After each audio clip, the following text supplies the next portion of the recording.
Assalamualaikum. Hai teman-teman, welcome back to my channel.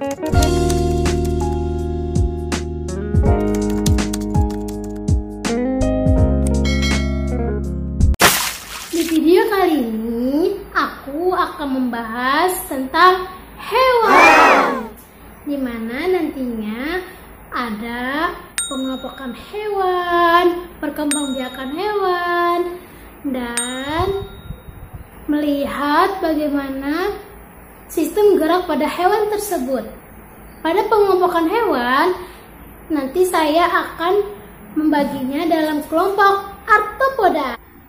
Di arthropoda ini saya akan membahasnya menjadi 3, yaitu ada kelompok Arachnida atau laba-laba, yang kedua ada Crustacea atau udang-udangan, dan yang ketiga itu ada insekta atau serangga. Lalu pada perkembangbiakan hewan ini aku akan melakukan percobaan untuk melihat bagaimana lalat buah untuk berkembang biak nantinya, mulai dari dia bertelur, menjadi larva, lalu akan menjadi lalat buah dewasa. Lalu pada sistem gerak nanti saya akan melakukan percobaan pada tulang paha ayam, di mana nantinya jika diberi cuka dia nanti akan berubah menjadi apa, dan tidak diberi cuka dia nanti berubahnya akan jadi apa. Untuk itu jangan lupa untuk nonton videonya ya, dan jangan lupa klik like, comment, share, and subscribe. Let's go!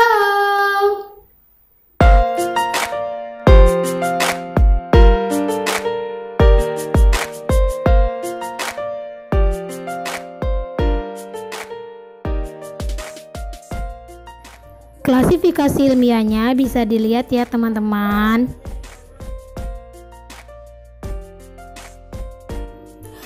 Laba-laba adalah jenis hewan berbuku-buku atau arthropoda dengan 2 segmen tubuh dan 4 pasang kaki tak bersayap dan memiliki mulut pengunyah.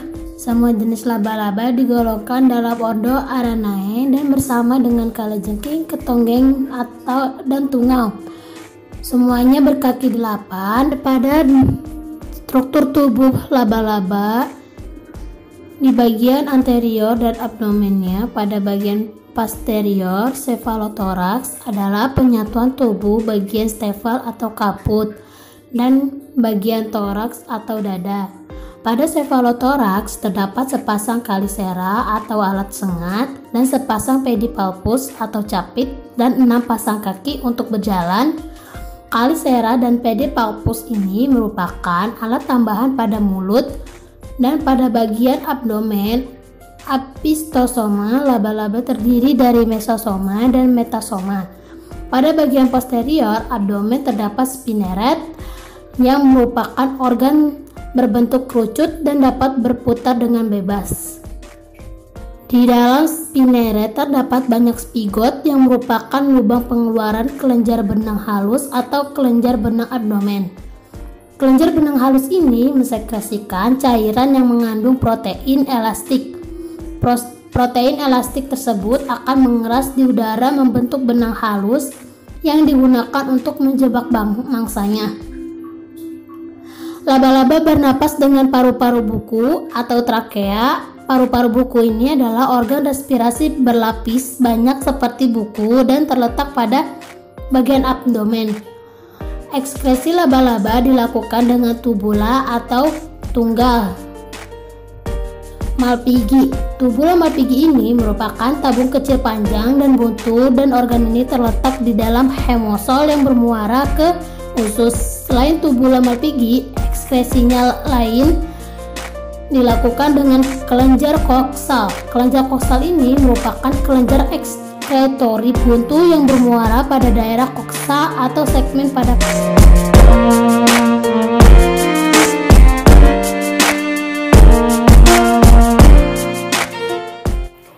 klasifikasi ilmiahnya bisa dilihat ya teman-teman.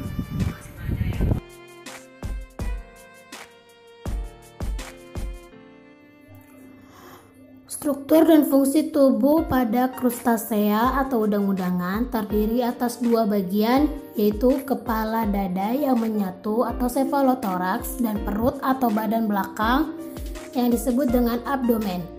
Bagian cephalothorax dilindungi oleh kulit keras yang disebut karapas dan 5 pasang kaki yang terdiri dari 1 pasang kaki capit atau klipet dan 4 pasang kaki jalan.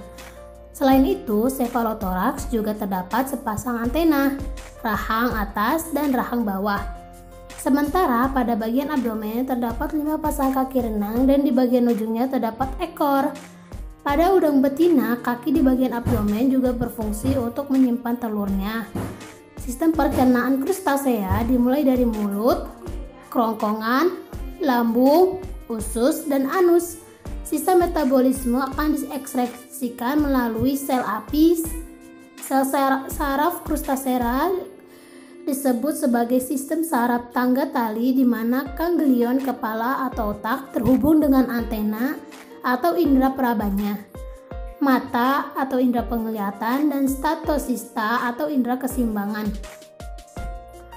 Sistem peredaran darah yang dimiliki oleh krustasea ialah sistem peredaran darah terbuka. Oksigen yang masuk dari air ke pembuluh insang, sedangkan karbon dioksida berdifusi dengan arah berlawanan. Oksigen ini akan diedarkan ke seluruh tubuh tanpa melalui pembuluh darah. Golongan hewan ini bersifat diesis atau ada jantan dan betina dan pembuahan langsung di dalam tubuh betina atau biasa disebut dengan fertilisasi internal. Untuk dapat menjadi dewasa, larva hewan akan mengalami pergantian kulit atau ekdesis yang berkali-kali. Umumnya, hewan krustasea ini merupakan hewan akuatik. Meskipun ada yang hidup di darat, mayoritas merupakan hewan akuatik, hidup di air tawar atau laut. Walaupun beberapa kelompok telah beradaptasi dengan lingkungan darat seperti kepiting darat, mayoritas dapat bebas bergerak walaupun beberapa takson bersifat parasit dan hidup dengan menumpang pada inangnya. Ciri-ciri pada reproduksi yang dilakukan oleh krustasea dilakukan secara aseksual dan seksual. Secara aseksual atau krustasea dengan melakukan parthenogenesis atau terjadi reproduksi tanpa pembuahan oleh hewan jantan, dan paidogenesis yang terjadi reproduksi pada individu yang muda, yaitu pada larva. Jenis alat kelamin pada krustasea sudah terpisah. Tubuh krustasea ini mempunyai rangka luar keras karena mengandung zat kitin dan kapur, sehingga disebut sebagai hewan bercangkang. Antenanya berjumlah 2 pasang, mempunyai kaki 1 pasang pada setiap ruas tubuh, sedangkan pada udang atau kepiting mempunyai 5 pasang kaki jalan. Kepala dan dada krustasea menyatu yang disebut dengan cephalothorax. Bagian kepala dan dada dilindungi oleh tameng, yaitu kulit keras yang disebut karapas. Kakinya dapat digunakan untuk berjalan, berenang, atau menempel di perairan.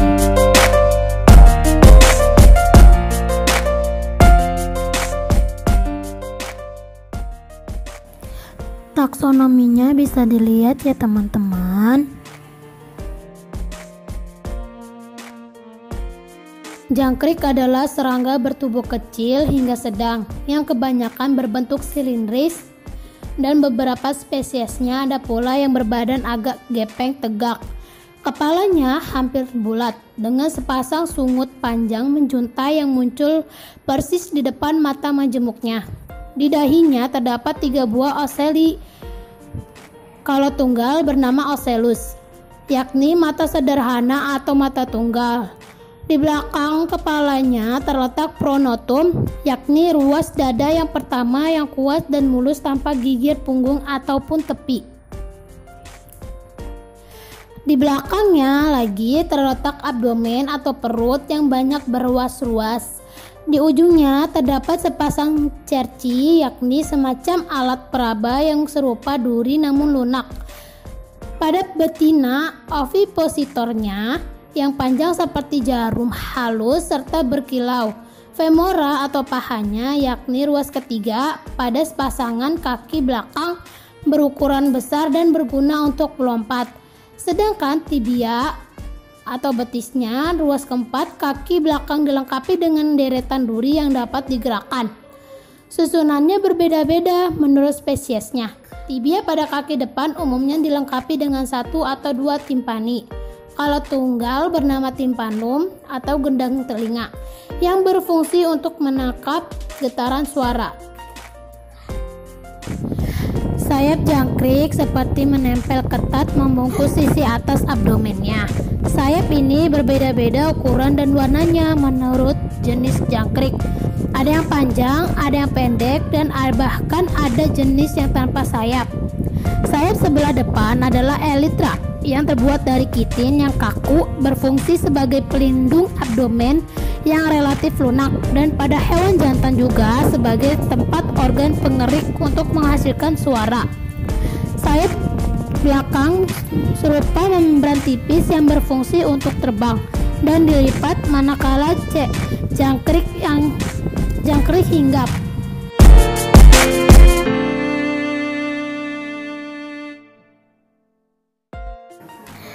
Taksonominya bisa dilihat ya teman-teman. Tubuh semut terdiri atas 3 bagian, yaitu kepala, mesosoma atau dada, dan metasoma atau perut.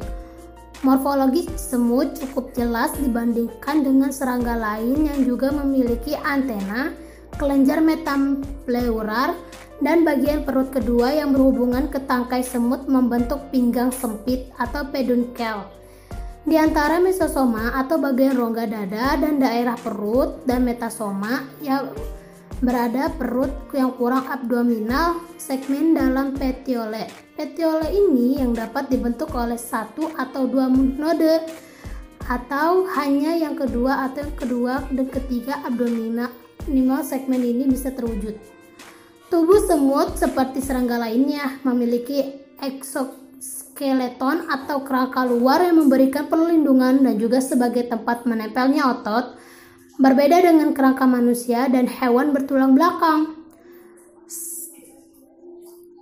Serangga tidak memiliki paru-paru, tetapi mereka memiliki lubang-lubang pernapasan di bagian dada yang bernama spiracle. Untuk sirkulasi udara dalam sistem respirasi mereka, serangga juga memiliki sistem peredaran darah tertutup. Sebagai gantinya, mereka memiliki saluran berbentuk panjang dan tipis di sepanjang bagian atas tubuhnya yang disebut aorta.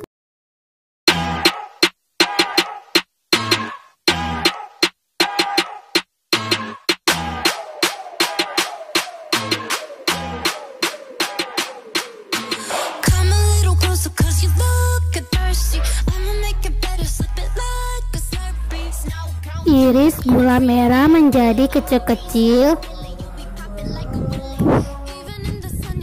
Tada. Lalu kemudian kita haluskan pisang ambonnya. Pertama-tama kita potong dulu biar gampang dihalusin.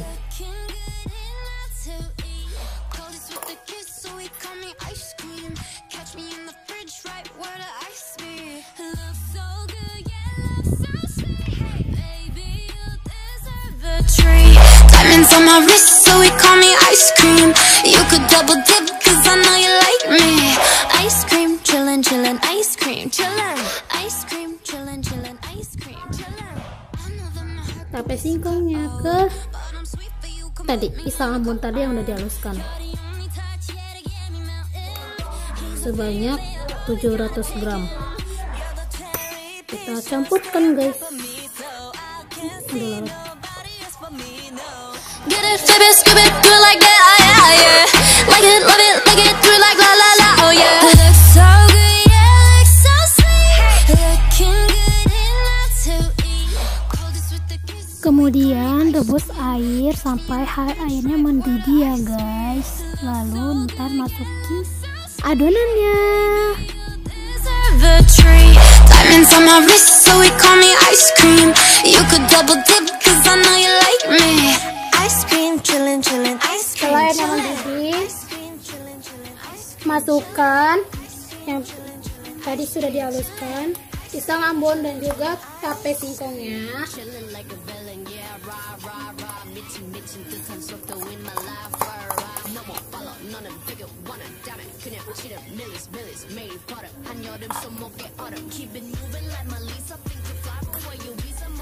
Kemudian gula merahnya.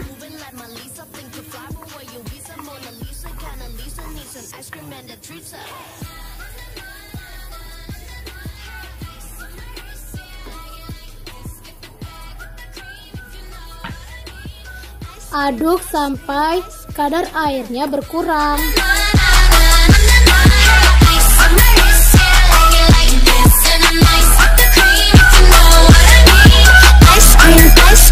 Ice cream. Inilah hasilnya yang sudah dimasak dan berkurang kadar airnya yang di dalam singkong, tape singkong tadi dan pisang ambon tadi. Kemudian kita tunggu sampai dingin, baru kita kasih ragi instannya ke dalamnya. Setelah dingin, masukkan tape singkong dan pisang ambon yang tadinya sudah dihaluskan dan sudah dimasak.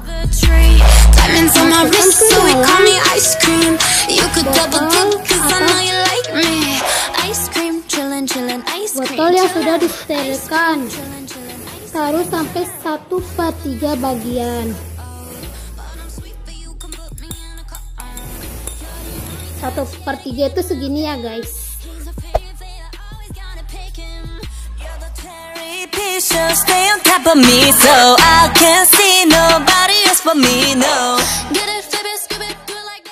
Kemudian kita masukkan ragi instannya ke dalam botol yang berisi selai tape singkong dan pisang ambon. Secukupnya aja, jangan banyak-banyak.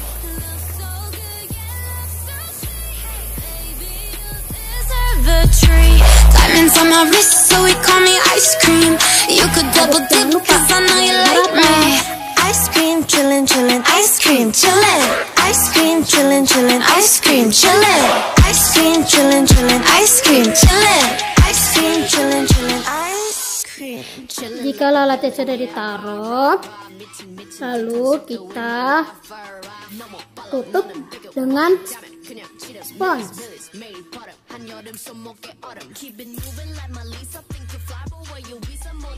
Tutup dengan spons ya guys, biar lalatnya nggak pergi. Dan taruh di tempat yang adem dan sejuk.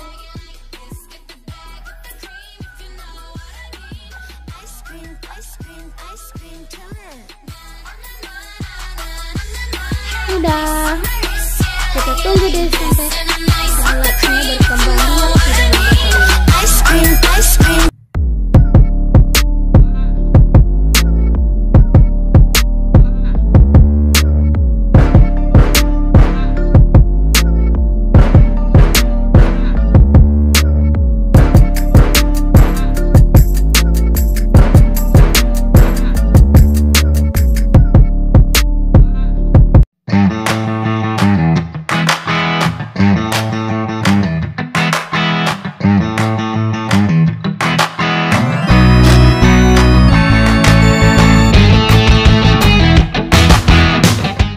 Oke guys, pertama-tama kita ambil tulangnya terlebih dahulu, lalu nanti kita bersihkan dari sisa-sisa dagingnya. Kemudian nanti kita juga akan belah tulang paha ayam ini menjadi 2.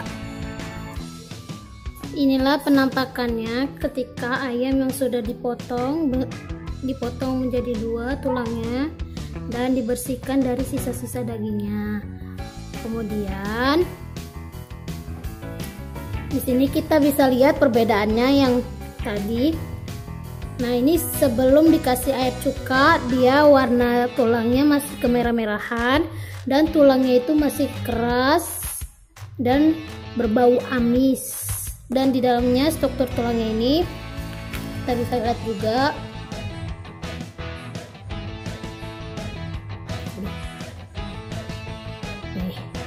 Dia masih berwarna kemerahan kayak daging, karena di tulangnya itu masih ada kalsiumnya tuh. Ini sebelum dikasih air cuka. Terus nanti kita akan kasih air cukanya, larutan air cuka, dan tunggu sampai 1 jam ya guys. Kemudian kita campurkan air dan cuka. Kita larutkan dulu ya guys cukanya ke dalam air ini. Kita mulai. Berikannya secukupnya aja ya guys.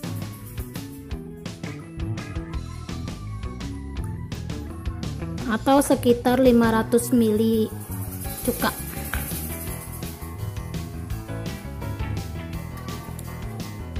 Kemudian kita aduk.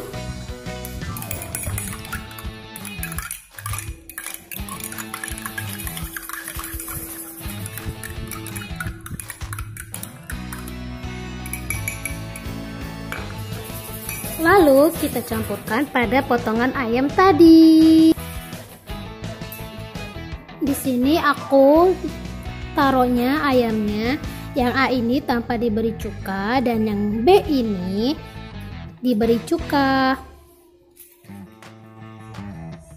Kita taruh ya guys.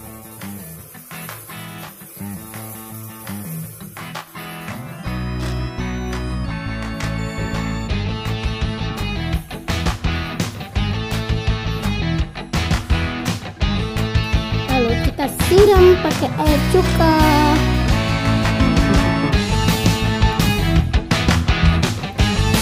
Tulangnya kerendam ya guys.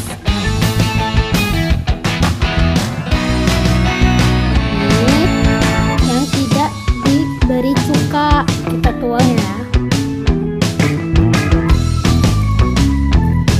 sampai tulangnya kerendam juga guys, dan tunggu selama 1 jam.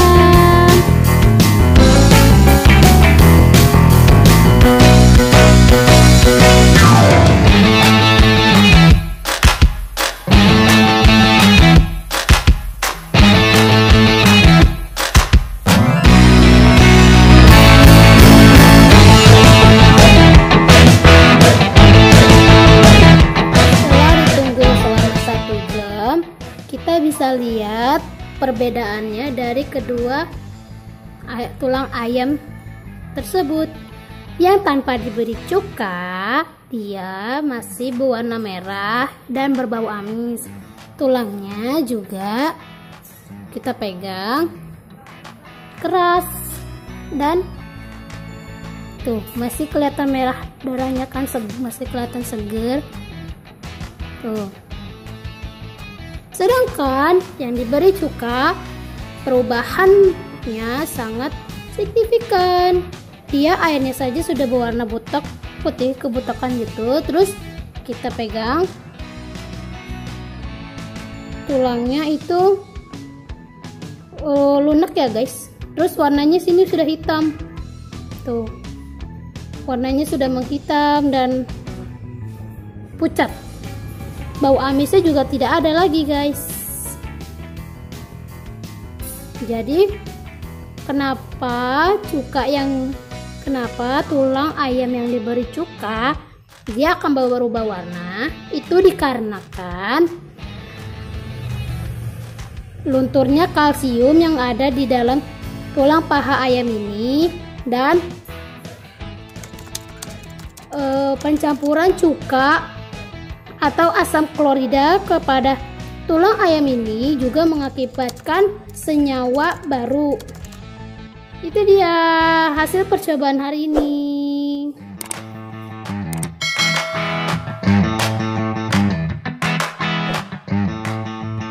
Sekian dulu ya video hari ini. Semoga videonya dapat bermanfaat bagi kalian semua.